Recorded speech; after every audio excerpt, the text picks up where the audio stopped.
With the upcoming 681 general election, some of you may be wondering, what exactly am I voting for?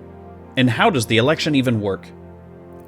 That's a great question, and I hope this video can help clear things up for you, so that when you cast your vote this Saturday, you know exactly what it means.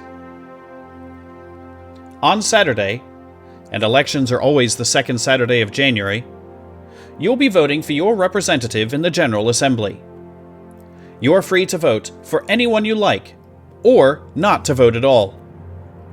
All you have to do is mark the X on the ballot, or write in your preferred candidate on the line, and place it into the ballot box. If your province is having a parallel election, you may have additional ballots for your provincial elections, but we won't be discussing provincial parliaments until a later video. Starting at 7 p.m. on election night, all the votes in the nation will be counted, and the candidate with the most votes in each of the 200 constituencies will be elected as members of the General Assembly, known as MGAs. On the 18th of January after the election, the MGAs will meet for the first time in a swearing-in ceremony in the General Assembly building, presided over by the High Court. Once sworn in, the politicians will vote to elect the Chancellor. The MGAs running for Chancellor are usually known months in advance, as the political parties usually meet with one another before campaigning begins. While it's not constitutionally required, usually the leader of the largest party is elected Chancellor. Though sometimes, if negotiations between smaller parties are strong enough, the Chancellor can be the representative of a coalition of parties.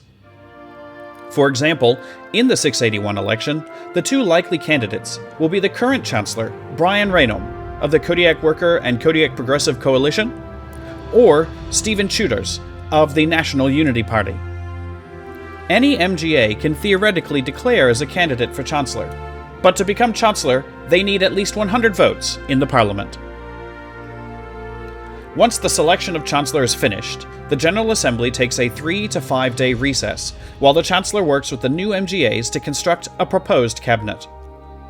Once the Chancellor proposes this cabinet, the Assembly is recalled to Reichsborough to vote on the proposal. Usually this process is completed quickly, but it is possible that the Assembly can request the list be open to wider debate as an attempt to force the Chancellor to make policy changes to better align with the political aims of the Assembly. Once the ministers are approved, they are sworn in by the Chief Justice, and the election is essentially complete. But you might ask, what happens if the coalition supporting a Chancellor falls apart, or if the MGAs change because of by-elections? Since the elections exist so that the people can be the final say in how the country is run, the Chancellor is answerable to the Assembly as a body. And if the people change the Assembly, or the existing Assembly becomes deadlocked, they can replace the Chancellor after making a motion of no confidence. While it can look like a motion of no confidence can undermine the results of the election, it's important to know that your vote is always for your local member. And if you don't like what they're doing, you have a right to contact them and tell them how you feel. So remember, your vote matters. It's the best way to influence the future of the country.